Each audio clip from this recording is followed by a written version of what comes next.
Boa noite a todos que estão aqui nos assistindo. Estamos aqui em mais um programa Café com Elas, onde iremos falar hoje sobre meio ambiente e sustentabilidade. Eu sou Beca Moraes, o meu amigo aqui é Pedro Lima e o nosso convidado de hoje é o professor Saulo Vital, né? Queria que, se fosse possível, você se apresentasse um pouco, falasse um pouco quem você é, sua trajetória, fizesse uma introdução de quem é o professor Saulo. Certo. Bom, boa noite primeiramente, né? Gostaria de agradecer a Beca, a Pedro também pelo convite, né? Me sinto muito honrado em estar aqui nesse podcast, né? Em poder contribuir de alguma forma, colaborar aí com o debate ambiental na cidade de João Pessoa. Como Beca falou, eu sou Saulo Vital, né? Sou professor da Universidade Federal da Paraíba, Departamento de Geociências.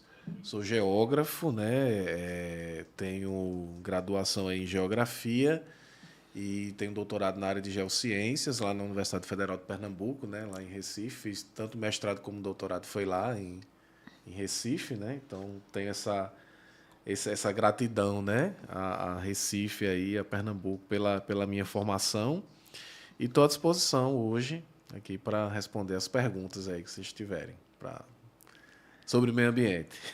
Vamos lá. Você hoje faz muita pesquisa em termos de área de risco ambiental, não é isso? Fala mais um pouco sobre...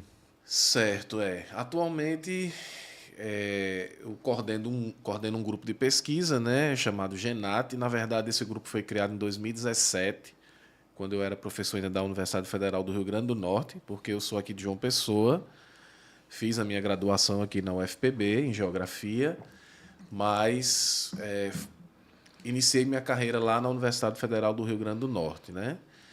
E em 2017, foi lá na cidade de Caicó, no interior do Rio Grande do Norte. Todas as vezes que eu vinha de João Pessoa, porque eu morava aqui em João Pessoa, trabalhava a semana toda e depois retornava. Então eu passava por um açude, por um reservatório lá chamado Itães, né? Que hoje ele não passa mais de 1% da sua capacidade, no máximo 2%. É um reservatório que entrou em colapso. E eu sempre observava aquela situação ambiental, né? 2017, 2018 foi um ano de uma seca muito severa naquela região ali, não só do Rio Grande do Norte, mas na Paraíba, no semiárido como um Na todo, região Nordeste, né? na região Nordeste. E aí eu comecei a querer estudar mais essa temática dos desastres no semiárido, né? E aí foi quando a gente criou esse grupo de pesquisa, na época um grupo de estudos. E quando eu vim aqui para o UFPB, eu trouxe o grupo, recriei aqui na UFPB, na verdade. E o GENAT é Grupo de Pesquisa em Geomorfologia e Gestão de Riscos Naturais, né? Geomorfologia seria a minha área de pós-graduação, que é o estudo do relevo terrestre e a dinâmica de evolução do relevo. Por isso que a gente estuda muito a questão de áreas de risco, Tem né? muito a ver com erosão também, né? Erosão, essas Aquela problemáticas. região ali no Cabo Branco É, tá tendo bastante, né? Na verdade, hoje a erosão costeira é uma realidade mundial.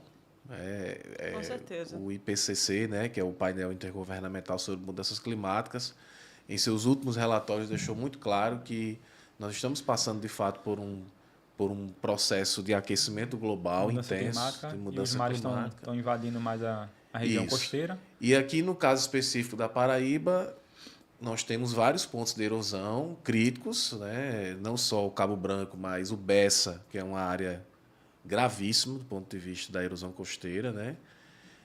Baía da Traição, o Conde, Pitimbu também tem vários. Estão pegando Várias parte áreas de de risco, várias né? casas ali, né, também, né? Isso, né? E aí, nesse sentido, hoje nós estamos aí com um projeto que está sendo financiado aí pelo governo do estado, que é voltado à questão do monitoramento dessas áreas. É um projeto amplo, voltado à parte de estruturas artificiais, da implantação de estruturas artificiais marinhas, que são os recifes artificiais. Mas, para a implantação desses recifes artificiais, é preciso que tenha um estudo completo da costa paraibana. E aí, nesse bojo, está incluída a questão da erosão costeira também. Os recifes, ele faz com que diminua a frequência do mar na costa, E né? isso tem essa Com mais influência. violência, né? Por isso mesmo a gente precisa estudar a dinâmica costeira. Não é simplesmente chegar lá e E colocar o recife colocar, artificial, né? Então aí o Ministério Público Federal vendo que existia esse projeto, já era um projeto existente, o Pré-Amar já começou, acredito que ano passado, achou por bem um modelo que houve também em Pernambuco, que foi chamado Projeto MAI, que é um projeto de monitoramento costeiro que foi feito lá, de ampliar esse Pré-Amar como um projeto de gerenciamento costeiro de toda a costa paraibana. Então, a gente vai, agora, no segundo semestre, iniciar esse projeto, está em fase final aí de ajustes para a contratação de pesquisadores e tudo mais, para que a gente comece a fazer esse levantamento durante 18 meses, vai ter duração de 18 meses, para a confecção de um diagnóstico ambiental e, após esse diagnóstico, os estudos de impacto ambiental e os relatórios. No caso, são 18 meses apenas coletando dados para saber que medidas irão tomar para diminuir os riscos da erosão novamente. Isso. Né? E durante esse período, o governo do estado nem as prefeituras podem fazer nenhum tipo de intervenção, nem particulares. Porque o que a gente tem hoje são muitos proprietários que fazem as suas próprias intervenções sem autorização prévia. Em algumas situações também há liberação de prefeituras para essas obras, mas sem um estudo adequado. Então, isso acaba repercutindo em áreas vizinhas, aumentando a erosão, você resolve o problema. E leva para outro local. O que está acontecendo em Balneário, em Camboriú? Eles alargaram bastante a parte de areia, né? Isso. A faixa de areia, e agora está vindo o resultado, né? Do mar engolindo de novo, né? Na verdade, o alargamento da faixa de areia da praia é uma tendência hoje mais a nível de Brasil, porque a nível mundial isso já praticamente passou. A Europa, por exemplo, Estados Unidos, que foi vanguarda nisso aí, continua investindo em refazer essa praia constantemente, ou já desistiu desse processo. Na Europa, por exemplo, já estão começando a adotar um modelo de desmobilização, ou seja, de tirar realmente as pessoas. Essa semana até vi uma reportagem bem interessante na Indonésia, né? Com esse aquecimento global, algumas ilhas mundiais estão sofrendo muito. Porto Rico, por exemplo, a Indonésia também. E aí eu vi uma coisa bem interessante. Algumas cidades estão saindo das áreas costeiras para outros locais, ou seja, já começa a haver essa desmobilização. O que aqui é uma coisa praticamente inadmissível. Quando a gente quase impossível de se pensar, né? Quase impossível. Quando a gente fala isso porque pro poder público, boa parte da população, não só aqui de João Pessoa, né, mas do Brasil, tem uma tendência a ficar no litoral. Isso. A gente ainda está muito tem essa tendência por aqui. Nessa tendência. E aí vem um alargamento, sobretudo na região sul, ali Santa Catarina tem feito muito, né? Paraná tem sido aí líderes nessa questão aí entra Balneário Camboriú, e isso começa a vir para o Nordeste agora, essa ideia de alargamento da faixa de areia, só que o alargamento ele não vai impedir a erosão, né? Você vai refazer aquela praia que foi destruída pela erosão, mas com o tempo aquela areia vai alimentando, realimentando o sistema morfodinâmico, e a praia ela vai entrar novamente num estado vai buscar um estado de equilíbrio. Mas como você tem ali a ocupação, então acaba que acontecendo recorrentemente esses problemas de erosão. Porque nem sempre é o aquecimento global. Isso é outra questão também que a gente precisa deixar claro. Né? Se fala muito em avanço do nível do mar e tal, beleza. Em algumas situações é o avanço do nível do mar, mas também está acontecendo um avanço da urbanização. As pessoas estão começando a ocupar mais a faixa costeira, e é aí que eu acho importantíssimo esse papel do que o Ministério Público Federal... Ou seja, empurrando mais ainda a praia para longe, né? Para longe, né? E aí o Ministério Público Federal está, junto com a universidade, fazendo esse estudo, esse gerenciamento, né? Tem sido assim, primordial a atuação do Ministério Público para justamente orientar essas atividades de gerenciamento junto com a universidade e trazer a universidade para o diálogo com o poder público. Isso é algo muito importante também. E que tipo de medidas, assim, em geral, são as ideais, já que o alargamento, pelo que eu entendi, não seria o ideal, para resolver esse tipo de problema? O que poderia ser feito para sanar? Até porque, em geral? Boa parte da situação econômica do país, ou seja, dos estados na faixa litorânea, né, vem justamente porque existe uma faixa litorânea muito bonita, né? Exato. Isso. E aí, ou Inclusive, seja, é o caso aqui em João Pessoa, né? Então, tipo, o que fazer para que esse problema não venha a estar acontecendo como está acontecendo, mas que venha a ser resolvido? Porque teve até uma discussão aqui em João Pessoa um tempo atrás, e aí o pessoal discutiu em relação a não estar com os estudos necessários, e uma série de coisas. Mas aí acabou. Eu estou perguntando porque eu realmente não sei no que acabou essa discussão. E a pergunta, no final das contas, é: se não isso, o quê? Sim, Se não boa, alargamento, o que fazer para excelente resolver? pergunta.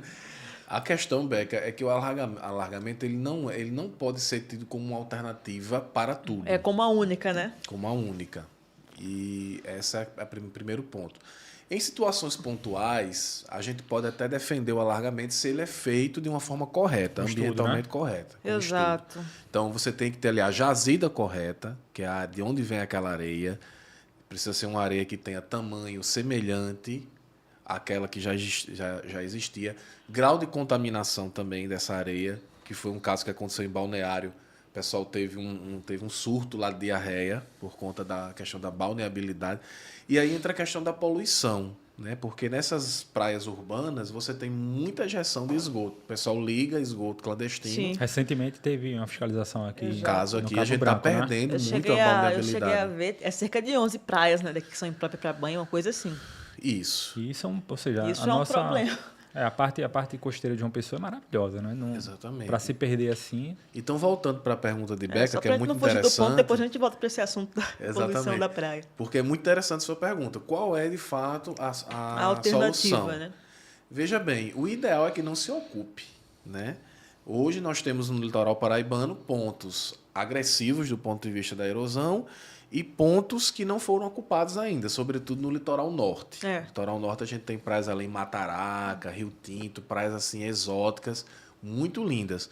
E o que atrai as pessoas para esse litoral é justamente a sua beleza exótica, sua beleza natural, né? Então, quando se começa a ocupar essas praias numa urbanização muito adensada, você começa a ter problemas sérios de erosão costeira e de balneabilidade. Você que é de Pernambuco, Pedro, sabe que, por exemplo, lá em Paulista tem uma praia chamada Praia do Janga, Sim. né?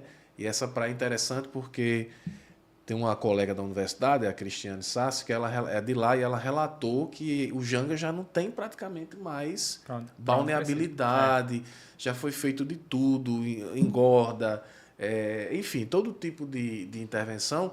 E o que é que começa a acontecer lá? Uma coisa interessante. Já um processo de saída, de desvalorização imobiliária. Então, é essa a questão. Muitas vezes aquela praia ela é ocupada por um processo de valorização, de especulação muito forte, mas após o impacto ambiental começa a acontecer o processo inverso. E lá houve um crescimento muito grande no Janga, assim, ó, repentinamente. Era vazio o Janga, até alguns anos atrás. E aí começaram a ter que crescer pelaquela região, população aumentou e pronto.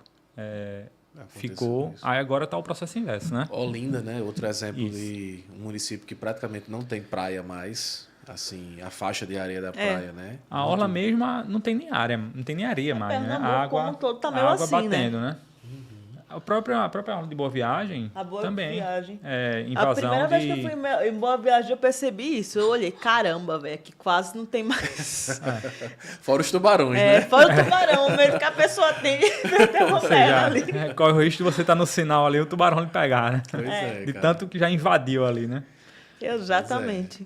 E assim, eu não conheço profundamente essa questão, mas eu ouço falar muito, né? E tem um certo fundamento que essa questão dos tubarões tem a ver Com com o porto de Suape, né? Porto de Suape, né? Porque você teve ali uma mudança na batimetria, Desregulou Isso. toda a cadeia, a cadeia né? alimentar e eles tiveram que vir para cá. E o engraçado de Recife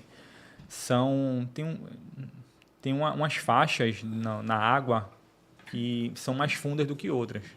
E aí o tubarão ele meio que vai se perdendo ali no meio até chegar no rasinho. Entendeu? Por isso que ele acaba pegando os banhistas. Sim. Porque onde colocar as pedras, tem uma abertura. E aí é onde ele passa e vai se deslocando. Tem Até- a praia, acho que é Praia de Piedade. Ali na igrejinha, né? Na igrejinha. Na igrejinha de Piedade E ali. uma vez eu tomei banho É, naquele mar ali, Cuidado né? pra não perder. é Depois perigoso. que eu que fiquei não. sabendo. É perigoso. Aí, ou seja, tem que ter alguma outra medida. E pior que isso é antigo, né? Não sei por que ainda não tomaram alguma medida para voltar, né? Sim. O que era antes. Enfim, Pois é. aí é deixar para outra pessoa que esteja estudando a situação, né? Porque depois, Pedro, que se ocupa uma área litorânea, é muito difícil a desmobilização. Exato. Porque... E como eu falei, a tendência parece ser essa. As pessoas parecem querer ficar dançando cada vez mais para cá. Aqui em João Pessoa mesmo, assim, se você for parar para refletir, hoje o centro de João Pessoa virou a praia, em relação a tipo onde Sim. está a concentração do dinheiro. Estava vendo a comparação até da quantidade de pessoas que moram no centro, hoje em dia, pouquíssimas. Já na área da orla, E você tocou Sabe? num assunto extremamente importante, Beca, porque o que eu percebo é que o nosso centro histórico ele está bastante desvalorizado. demais. E precisam ser tomadas atitudes. E assim, né? isso é o tipo de coisa que a gente fala, não é porque a gente tá querendo meter o pau em ninguém, mas é porque realmente uma coisa que eu tenho independente, percebido que tem acontecido, né? Dá uma revitalizada na cidade, né? Isso aí é uma outra discussão, mas como falou essa questão das pessoas irem para a praia, essa é a tendência que eu tenho visto hoje. Hoje em dia, assim, se você perguntar para qualquer pessoa dentro dos bairros de João Pessoa, elas vão dizer, eu queria morar na praia. Mas né? não é nem que precise habitar de forma de moradias. Mas, por exemplo, em Recife mesmo, você vê poucas moradias no centro mesmo da cidade. É mais empresas, entendeu? Então, ou seja, você habita... Mas no caso da orla aqui é ambos, viu? Não, na orla sim, mas ou seja, se fosse fazer aqui no centro histórico, muitas empresas que hoje estão situadas no Bessa, Manaíra, Cabo Exato. Branco, Altiplano, poderiam ir para o centro histórico tranquilamente. Sim. Tanto é que lá em Recife o Porto Digital fica no Marco Zero. Marco Zero. Entendeu? Então, ou seja, o polo de tecnologia está no Marco Zero, não está na Avenida Boa Viagem, não está em Casa Forte, que são bairros nobres, né? Entendeu? Lá em Recife. E sim no Marco Zero. Mas isso foi um planejamento que fizeram para revitalizar a cidade, que também poderia ser feito aqui tranquilamente. Tá? Daria, ou seja, mais vida ainda para João Pessoa. Né? João Pessoa, uma discussão a se levantar. João Pessoa é uma das cidades que é a capital que mais cresceu em termos populacional no ano passado, tá? Segundo o IBGE. Tanto que até a quantidade de vereador aumentaram para mais 2, né? Então, oportunidade. Então, ou seja, muita gente está enxergando João Pessoa como uma cidade promissora, né? Pela qualidade de vida, né? Então, Sim. ou seja, é um bom momento também para aproveitar. E aí, Pedro, é a nossa oportunidade de fazer diferente. É isso que eu tenho sempre dito. Assim, se a gente não fizer diferente, João Pessoa vai seguir o mesmo caminho das outras grandes capitais e os mesmos problemas. E a gente ainda está em tempo. Isso, de mudar. Exatamente. O engraçado, mesmo, pronto, voltando a falar de Recife, a gente está em João Pessoa e falando de Recife, mas, ou seja, você tem que pegar As exemplos... capitais mais próximas. Tem que pegar exemplos não adianta para querer pegar exemplo São Paulo, sei lá, de longe. Recife cresceu muito e de uma maneira pouco projetada, tá? E aí, ou seja, se João Pessoa não tiver esse cuidado também, pode acabar tendo o mesmo problema. Um aumento populacional que a cidade não comporta e aí a qualidade de vida que a gente tem hoje acaba se perdendo. Outro assunto também que eu queria tocar, tendo em vista que assim, hoje nós temos sangue novo, né, na política, e o caso de Beca, e eu acho muito importante jovens ocuparem esse espaço. Com certeza. Do ponto de vista da poluição visual em João Pessoa, hoje nós temos um problema seríssimo, que é essa fiação elétrica da cidade. Nem me fale, viu? Horrível, né? E a gente não vê o pessoal E não é nem só pela poluição Câmara, visual, mas é um risco, né? No Brasil vida inteiro, da na verdade. No Brasil Exatamente. inteiro. Não tem Recife tá assim também. Isso aí eu percebi quando eu fui lá. Horrível. No Brasil inteiro não tem essa cultura, né? de aterrar, né? O cabeamento, né? Não tem. Pois é, eu acredito, assim, eu vejo muita omissão hoje do poder público, não estou falando de governo X ou Y, é uma política de Estado, porque é uma coisa que falta no Brasil inteiro. No Brasil inteiro. É uma coisa que eu Brasil tenho inteiro. percebido, estava dando uma analisada nos gastos, né? Nos gastos, e no caso do que eu falo, investimento, contratação de comissionados, essas coisas, é incrível. não é em relação à prefeitura. Toda vez que acontece uma eleição, aumentam os gastos de investimento e a contratação de comissionados. E aí passa os anos de eleição, baixa, passa o tempo sem ter nada. E assim, eu não, isso, os dados que eu vi foram não somente do atual, mas de governos anteriores, parece ser essa tendência. Em vez de tipo assim, os governantes ficarem pensando no ano todo como fazer a cidade, de fato, ela se desenvolver e crescer, muitas vezes acabam deixando de última hora ou esquecendo as coisas que realmente são prioridades. Então, é o que eu sempre falo, muitas coisas que a gente levanta não é crítica pessoal, não é um ataque pessoal a seu ninguém. É uma questão do, se dá pra gente melhorar, fazer alguma coisa para melhorar, então bora fazer. É interessante. É todo mundo do poder público, independente de ser oposição, situação, o que for, trabalhar para que as coisas realmente funcionem. Na verdade, sabe? a população não está muito preocupado quem vai Com fazer maneirismo, alguma né? Com coisa. partidarismo, né? A maioria da população mesmo quer que seja resolvido. Exato. Independente Aquele de quem problema seja. pontual, Exatamente, né, e tal, independente né? de quem seja, tá? E tá correto. Sim, sim. Correto. Eu acho que é bem por aí mesmo, a exato. grande maioria. Né? Porque As o pessoal. pessoas têm que começar, tipo assim, a perceber que esse tipo de discussão não é partidária, é questão de coisas que vão realmente acabar afetando a população como um todo, né? É uma discussão de política pública. Exatamente, Né? de política pública, não é de política partidária. Exatamente. Saulo, falando um pouco agora sobre desmatamento. Tá? Ótimo ponto, viu? Aqui até dado aqui sobre na isso, Paraíba, vou pegar aqui.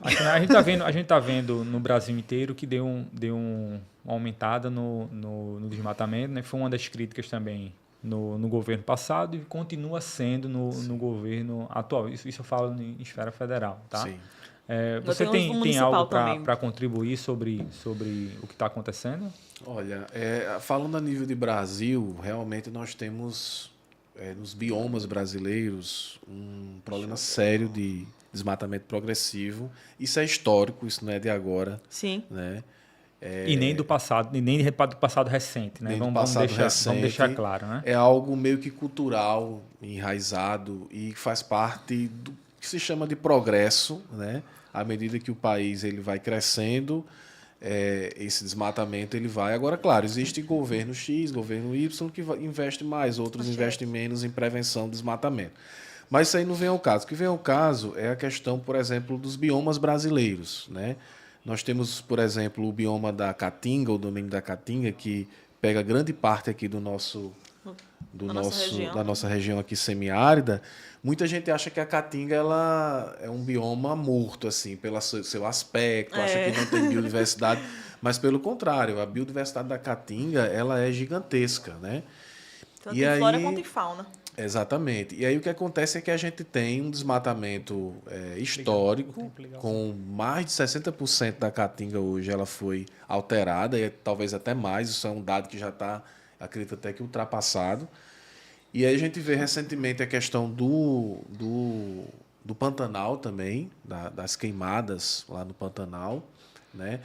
A seca recente que houve na Amazônia também e o desmatamento progressivo que ocorre nesse bioma que ainda é o mais preservado quando comparado aos demais. E a gente começa a ver a repercussão disso nos eventos extremos, né? Porque esses biomas eles têm uma importância superlativa na questão do equilíbrio climático. A Amazônia mesmo ela gera uma umidade que é uma massa de ar exclusiva. A massa de ar equatorial continental é a única massa de ar úmida que se forma no continente. Então, você vê a importância da umidade que a Amazônia gera para o restante do Brasil. E a gente começa a ver os impactos disso, por exemplo, na questão dos eventos extremos que têm acontecido a nível de Brasil, né? E aí a gente entraria numa série de outras discussões que ia se prolongar muito. A nível mais local, né, o que nós temos hoje é uma preocupação minha como pesquisador, é acerca da pressão urbana. Você falou aí, por exemplo, do avanço da urbanização, que João Pessoa foi a capital que mais cresceu aí no Brasil, e isso repercute, por exemplo, na questão dos nossos fragmentos florestais. João Pessoa tem muitos fragmentos florestais que, em função de obras de mobilidade urbana e tal, que são necessárias, a meu ver, mas que não existe uma gestão correta. Isso é uma questão já que vem de muito tempo. Não existe uma gestão correta nesses fragmentos. Aí a gente pode entrar numa série de fatores. Questão de violência urbana, muitas vezes esses fragmentos eles não têm um gerenciamento, acabam se tornando pontos de tráfico, de esconderijo, É para melhor, criminalidade. é melhor a gente nem começar a citar o nome dos locais, porque no fim das contas a gente sabe. Exatamente. Aí é para outro assunto. Aí já né? é outro assunto. Isso aí é uma questão que tem que ser debatida, por exemplo, tem que se preservar os nossos fragmentos? Tem, mas tem que ter gestão. A gente tem um fragmento enorme dentro da cidade de uma pessoa que é importantíssimo, que é a Mata do Buraquinho, e que muita gente não sabe, mas que tem problemas de desmatamento também. Sim. Né? E aí tem essa questão do gerenciamento também desses fragmentos. E no caso a gente percebe que já tem alguns pontos em função de obras de mobilidade urbana, como a dos bancários, a do alto plano, que foi necessário fazer a supressão da cobertura vegetal, mas que não há o gerenciamento, por exemplo, da fauna, da captura de fauna. Exato. Que está dentro daqueles. Então, E muitas principalmente, vezes, assim, né? os animais de grande porte são os que mais acabam sofrendo, né? Exatamente. Entrando até em extinção. Então, acontece que é feita a supressão de vegetação e essa fauna não é capturada corretamente. Você não tem o pessoal da biologia trabalhando, Exato. destinando essa fauna, por exemplo, para o Jardim Botânico da cidade.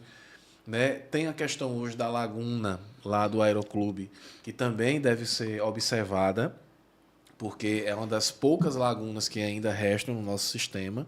Então, eu acredito, assim, que João Pessoa ela deve crescer, mas ela deve crescer com qualidade ambiental.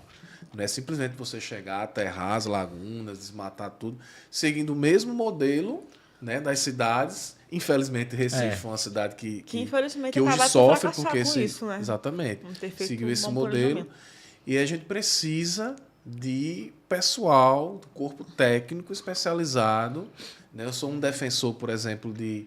A gente estava até falando aqui de concurso público antes de entrar no ar, mas eu sou um defensor de que a gente tem que ter mais concurso público, por exemplo, para a área de defesa civil, que não tem agente de defesa civil concursado. Exato.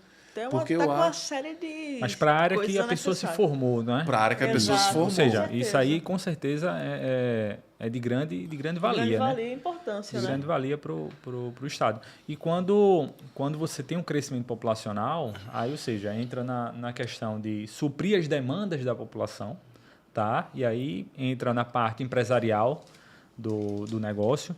Por exemplo, aqui em João Pessoa mesmo, a orla do Cabo Branco é cheio de restaurante. Entendeu? E aí, se você não tiver um planejamento, acontece o que vem acontecendo com relação à Ao soltura, esgoto, né? né? do esgoto diretamente no mar, né? E também, quanto maior a população, mais o consumo de materiais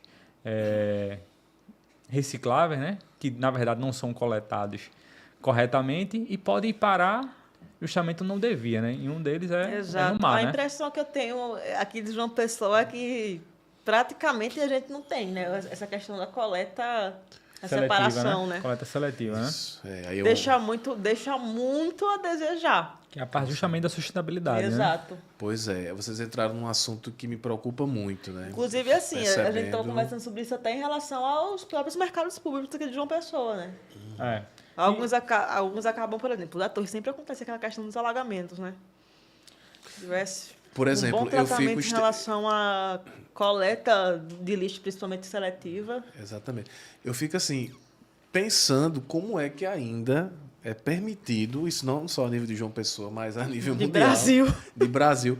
Como é que é, sobretudo, né, Brasil, porque a gente nota que nos países mais desenvolvidos já existe uma consciência, uma Uhum. certa consciência nisso. Mas a gente percebe, por exemplo, como é permitido ainda entregar panfleto, coisas assim que poderiam ser evitadas. Hoje, por exemplo, com redes sociais, né, a gente para num sinal, 2, 3 panfletos.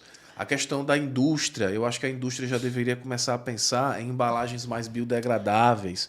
Por exemplo, eu lembro que quando eu era criança, a gente devolvia a garrafa de refrigerante. Hoje, deveria ser São o pouco, inverso. né? É. Na E Alemanha, Hoje é que até, deveria e ser até na assim. administração pública mesmo, assim, o que se gasta de papelada ainda até o dia de hoje não é brincadeira, não.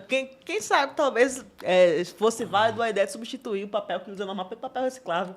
na Alemanha mesmo, eles pagam quando Ou você digitalizar, faz né, o o retorno máximo. da garrafa, entendeu? Ou seja, eles perceberam que não adianta só exigir do povo, certo? O que foi que eles perceberam? Olha, se a gente remunerar esse pessoal, possa ser que tenha um retorno. Então, eles compram uma garrafa plástica por 45 centes de euro lá, tá? E quando eles retornam essa garrafa, eles recebem 20 centes de volta.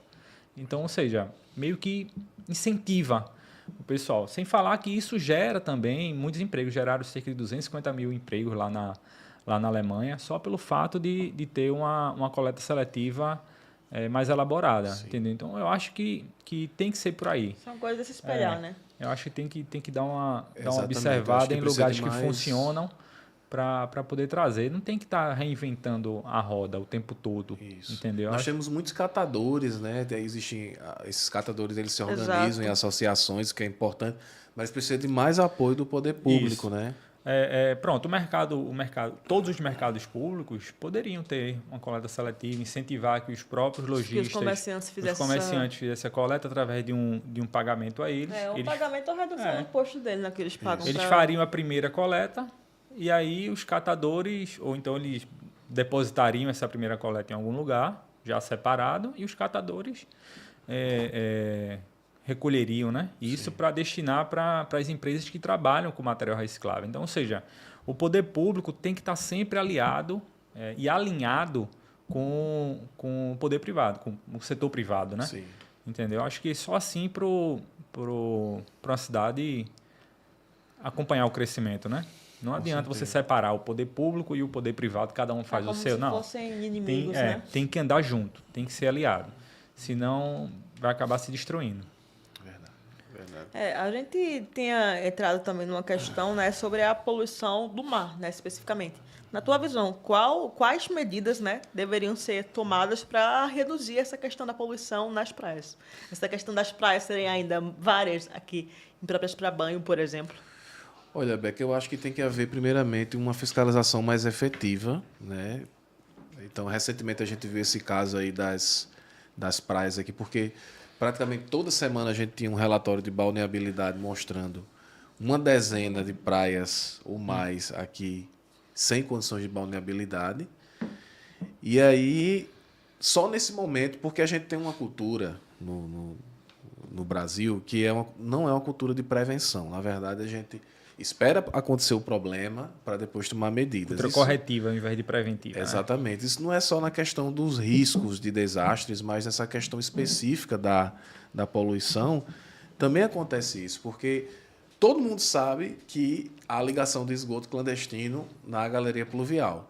E aí espera primeiro as nossas praias perderem a balneabilidade para fazer uma fiscalização. Exatamente. Isso aí tem que ser uma fiscalização constante. Tem que se ter que eu acredito que exista isso, né, pela Companhia de Águas e Esgoto, um mapeamento de toda a nossa rede de galerias pluviais e de esgoto, e que isso seja constantemente atualizado. E para isso precisa ter corpo técnico, pessoal técnico especializado e suficiente para fazer esse trabalho. Eu também tenho outra questão, tipo assim, mas a grande pergunta é por que eles jogam hoje na praia? Porque assim, é fácil a gente falar que eles estão jogando, né? Mas por que eles fazem isso? Existe alguma coisa que faz que eles façam isso? É porque não tem onde jogar isso especificamente? Por que isso acontece? Na verdade, é no corpo hídrico mais próximo. Quem está mais próximo do Rio Jaguaribe, joga no Rio Jaguaribe. Mas no final das contas, por que eles fazem isso? Falta alguma né? obra, alguma coisa? Porque eles fazem isso, no final das contas. Como ele falou, é uma questão para eles de economia, né? São ligações clandestinas, né? Em galerias pluviais que deveriam destinar somente águas da chuva. O pessoal vai lá para uma questão de praticidade para eles ligam ali na galeria. Então, se não houver uma fiscalização efetiva. Se não fosse jogado lá, ia ser jogado aonde, no caso? Aí deveria ir para a rede de esgoto, de tratamento do esgoto, que é muito deficitária. Né? Diga-se de passagem, a nossa rede de esgoto aqui em João Pessoa ainda é muito deficitária. Né? Então precisa primeiro haver essa fiscalização, esse acompanhamento e depois uma ampliação dessa rede de tratamento. É o que eu estava pensando, porque assim, existe o problema, né, de dizer, eles fazem isso. Aí eu tento pensar, por que diabos eles vieram fazer uma coisa dessa, sabendo que corriam o risco de ser multado e se lascar? Eu acho que no fim das contas acaba sendo muito essa questão também da própria ampliação, né? Mas, na verdade, eu acho que nem há esse medo todo, viu, Beca? Porque a multa... Para eles, para muitos deles, convenhamos, né? Parece haver uma certa... Sabe? Uma multa praticamente insignificante para eles, né? E infelizmente é aquilo. Na época teve a multa, teve a fiscalização, o pessoal reclamou, mas agora. Se o estabelecimento, por exemplo, Se for passasse... brincar, o pessoal daqui a um tempo até esquece. O estabelecimento tivesse uma punição de passar um mês fechado. Aí seria um peso maior, um peso maior. Mas o engraçado é que o preventivo acaba sendo mais barato do que o corretivo, na maioria das vezes. Não é isso, Saulo? O preventivo acaba sendo muito mais barato do que o corretivo. Exatamente. Concordo completamente. Por isso que assim, eu acho tudo. que é importante tanto essa questão do porquê eles fazem, tanto também a questão de estar aplicando punição em quem é que estiver fazendo esse tipo de coisa. Porque é uma coisa você pensar, você não está prejudicando somente você, não. Você está prejudicando João Pessoa inteira. Boa parte do turismo aqui de João Pessoa depende das praias. Chega algum bonito, pega e faz um negócio desse. É porque à medida que a urbanização ela vai aumentando na orla, né? Hoje, por exemplo, com essa especulação imobiliária em João Pessoa, como uma cidade que está crescendo muito, a capital que mais cresce a nível do Brasil, naturalmente, entre aspas, vem essa pressão urbana. E junto com a pressão urbana vem diversos problemas, como a questão do gabarito dos prédios na orla, ou seja, a nossa legislação ela começa a ser novamente confrontada. Pressionada para mudar. Aí vem essa questão, por exemplo, da poluição, que isso, por exemplo, se você for comparar a balneabilidade de João Pessoa com outras grandes cidades a nível de Brasil, né, você ainda percebe que existe uma certa ainda condição. Mas à medida que a urbanização vai aumentando, vem esses problemas juntos. Se não aumentar a fiscalização hotéis, estabelecimentos comerciais. Se não aumentar a fiscalização na mesma proporção, acaba piorando mais ainda a situação, né? Porque a gente só vê crescendo de um lado, ou seja, a economia da cidade, o financeiro da cidade vai melhorar bastante, mas em contrapartida você também tem que ter o investimento na fiscalização. Com certeza. Não... E aí você falou uma questão importantíssima, que é essa segregação que existe também, naturalmente, à medida que as cidades vão crescendo, nesse modelo de expansão que nós temos a nível de sociedade, que é o modelo capitalista, vai havendo essa segregação. Então, a gente precisa também começar a olhar para a cidade de João Pessoa dentro da zona suburbana, da periferia, o lado mais oeste da cidade, que não é só esse lado da praia, porque, na verdade, a gente tem duas João Pessoas, né? Tem uma mais para o lado da orla e tem outra mais infelizmente, do centro para o oeste da cidade, né? E assim, eu estava até vendo alguns dados sobre isso, cara, a questão da própria questão da pobreza aqui em João Pessoa, a gente pensa que não, mas ainda é muito alta. Sim. Né? É muito alta. Sim. E boa parte da população ainda se encontra desempregada. Em relação à empregabilidade, eu tinha visto tipo cerca de 37% mais ou menos das pessoas aqui em João Pessoa trabalham e o resto, sabe? E são coisas assim a se observar. Por que isso acontece? O que poderia ser feito para melhorar? Será que dá para começar a pensar nos bairros como forma das pessoas mesmo crescerem dentro dos próprios bairros sem ter que vir para a orla para trabalhar? É uma série de coisas assim a se conversar. Será que seria interessante a criação de, por exemplo, alguns centros de desenvolvimento socioeconômico por região? Sabe? Ou seja, também tem outro ponto. Finança, educação financeira, questão de cursos mesmo, né? Enfim, uma série de coisas assim a se pensar nesse sentido. Outro ponto também da sustentabilidade é a questão da energia limpa, né? Energia verde. Né? E aí a gente vê aqui em João Pessoa tem crescido bastante a demanda por energia solar. Sim. Tá? No Nordeste como um todo. Na Paraíba, né? No Nordeste Santa como um Luzia todo. que eu diga. Tanto é que teve um investimento se eu não me engano, foi do governo passado, na esfera federal, a questão dos parques eólicos. Sim. Inclusive, empresas na Bolsa são listadas que investem em parques eólicos para você ver como se tornou, né? E antigamente o pessoal questionava muito esse método de energia limpa. E hoje já tem até na Bolsa empresas que investem nesse segmento. É uma boa mudança, né?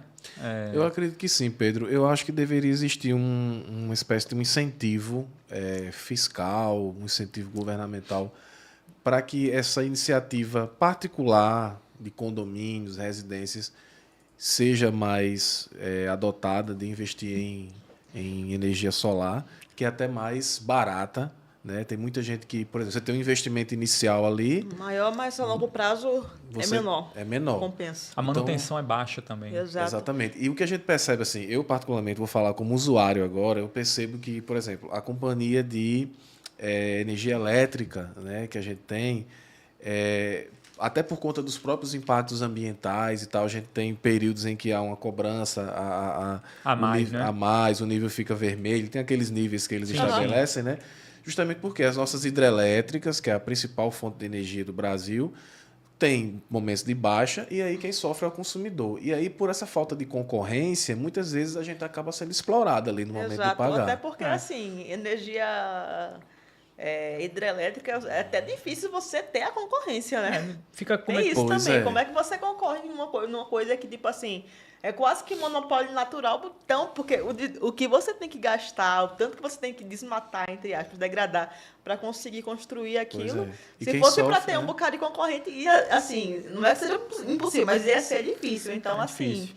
a energia limpa acaba se vindo como uma alternativa onde há uma liberdade de mercado, vamos dizer assim, né? Onde tem como existir uma concorrência. Eu, E particularmente, também, assim, já... e também traz uma questão da sustentabilidade em si, né? Uma outra coisa que, já que citou esse assunto, quando eu percebi que lá na Câmara Municipal de Campina Grande, lá eles estão instalando os painéis elétricos, né? Para virar para lá. Eu fiquei impressionada quando eu fui lá, porque, tipo, tanto a questão dos painéis solares quanto bicicletários tem por lá, né? Eu ia falar E justamente aqui, isso. e aqui em João Pessoa, ainda não. A gente está um pouco atrasado em relação a Campina Grande, que é aqui no nosso estado e é uma cidade, assim, é grande, mas de porte menor do que João Pessoa. Então, assim, tu acha que em prédios públicos seria interessante esse tipo de iniciativa? Como é que tu acha que esse tipo de coisa deveria ser discutida pelo próprio poder público dentro dele mesmo? Com certeza, eu acho muito salutar. Como eu falei, a questão da energia solar, eu acredito que é uma alternativa mais econômica, mais sustentável. Agora, quando a mais gente... até do que a eólica, né? Porque a eólica, querendo ou não, também Justamente, tem seus era probleminhas, né? justamente nesse ponto que eu ia tocar agora. Quando a gente parte para a eólica, aí tem um problema sério, né? Até com a própria população do local, né? Muitas das vezes. Exatamente, diversos colegas que Tem a qualidade do estudam. vento também, né? Não é qualquer vento que você pode... Mas assim, essa é a questão mais de viabilidade, né? A gente trata mais da questão dos impactos, por exemplo, que hoje Sociais tem também, uma né? problemática social grande nessas áreas de eólicas, assim, muitas pessoas sofrendo com questão psicológica, com a própria questão do que esse tipo de energia também traz de benefício para aquela comunidade ou não, porque se utiliza aquele terreno ali, mas muitas vezes não é revertido exatamente para aquela comunidade, fora os impactos que a gente... São inúmeros, Ambiental, né? Impactos ambientais Dizem que é um inúmeros. barulho... Um barulho, a própria a questão visual também, daquela coisa passando, aquela sombra passando o tempo todo. Então, muita gente relata problemas psicológicos sérios, pessoas Devido até à que precisam eólica. tomar Já tenho escutado remédio coisas nesse sentido também. para dormir, né?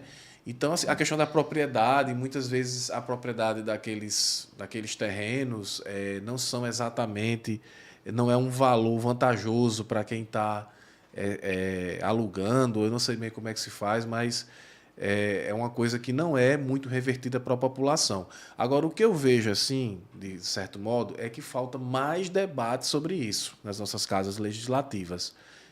A gente teve uma expansão assim assustadora desse nível desse tipo de energia. Eu, particularmente, que estou fazendo campo sempre ali na região do semiárido, do interior, com os meus alunos de geografia, a mudança assim, em 2 anos foi brutal. Assim.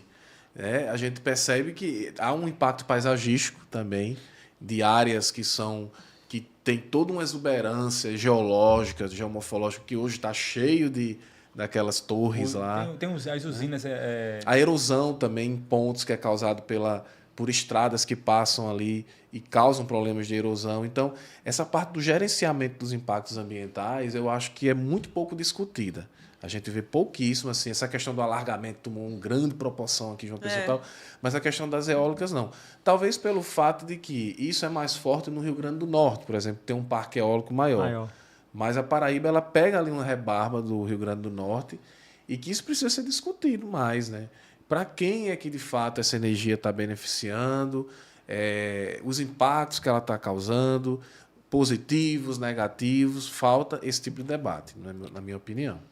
A parte da energia solar ser colocada nos prédios públicos, eu acho que seria já de De grande ajuda, né? Sim, sim. Tanto o próprio Estado financeiramente incentivando, quanto o próprio pro Estado incentivando. quanto pra- Estamos numa região que Isso, a É insolação É só praticamente o ano todo, né? o ano todo, exatamente. Então Potencial a gente tem enorme para isso. uma E fonte assim, de energia aí aberta. Né? eu percebo que certas discussões como essa daí acabam demorando muito para chegar nas casas legislativas, porque enquanto eu não sei se é por conta da composição das mesmas, por as próprias pessoas que estão dentro das casas legislativas às vezes não se atualizarem tanto, enfim. Mas tanto essa questão do debate energia limpa, há muitas questões a respeito da própria economia mesmo. Eu pouco escuto falar, por exemplo, de startup em casa legislativa. Isso aí é um negócio que eu nunca nem vi. Na universidade era o que eu mais ouvia. Questão, até sobre empreendedorismo mesmo, na questão sobre consultoria empresarial e a importância dela para o desenvolvimento das empresas e micro e pequenas empresas na cidade, eu nunca nem ouvi falar, sabe? Então, isso faz a gente refletir um pouco, né, da importância sobre a própria questão da renovação e de que pessoas, tipo assim, ou dentro das próprias casas legislativas, ou mesmo em relação à cobrança entre essas militâncias mesmo, venha estar discutindo, levando isso à tona, levantando essas discussões, porque se a gente fosse somente esperar que alguém venha lá e faça, muitas das vezes acaba não acontecendo. Na verdade, eu muitas dessas discussões, a própria sociedade tem que começar a estar levando para lá e fazendo questão de ser escutada, sabe? Porque maneiras têm de se melhorar, se desenvolver a cidade de João Pessoa, melhorar a questão da sustentabilidade, a questão da empregabilidade, o desenvolvimento sustentável como um todo. Mas, A rede social está aí para isso, né? Exato. A rede social e também a própria presença na casa legislativa. Muitas vezes a gente vê discussões importantíssimas acontecendo e... Ninguém sabe. E ninguém sabe, né? Em partes é pelaquela questão, as pessoas também têm sua vida. Isso é o que eu tenho tentado botar na minha cabeça. Não é só porque o povo não quer participar, porque o povo é mau e sei lá o quê, como muita gente diz, né? Mas, principalmente as pessoas que são mais jovens, as pessoas que estão em idade de faculdade, as pessoas que têm condição de participar, é importante que a gente venha estar participando e cobrando, entendeu? Eu não falo isso somente por ou deixar de estar na política, não, mas é porque é uma coisa que eu sempre achei importantíssima, né? Essa participação das pessoas, e principalmente presente das pessoas dessas últimas gerações que têm esse acesso maior, que nasceram na época da tecnologia, sabe? Porque quem vai levantar essas pautas, entre aspas, do futuro é a gente. Concordo. Então, Saulo, a gente está chegando aqui. Você quer abordar mais algum tema? Não, a gente pode fazer um fechamento, né? Pegando um gancho aí no que Beca estava falando, eu acho muito salutar isso aí e eu sinto falta hoje, né? Até aproveitando que tem uma jovem que, né, como ela, que está aí buscando representar essas pautas e tudo mais, e que nós sentimos muita falta de não só de um ou dois, mas de mais parlamentares, enfim, que busquem representar a questão ambiental, né? Essa questão ambiental, por exemplo, a gente teve recentemente agora a votação acerca do plano diretor e as questões ambientais elas foram completamente... Eu estava ali no dia da votação, uma vergonha, viu? Tratoradas, né? Foi uma coisa assim... E não cabe mais, num cenário que nós temos vivido como esse de mudanças climáticas, onde está cada vez mais explícito que há, de fato, um aumento dos eventos extremos em função de uma cadeia de processos... Não é mais algo pontual, né? Não é mais algo pontual. Vem sendo corriqueiro, né? Não cabe mais esse tipo de política voltada a uma questão ambiental, a desprezo total da questão ambiental. Nós precisamos de mais nomes que representem essa pauta, que traga assuntos como esses à tona, que traga a universidade, os pesquisadores, a sociedade...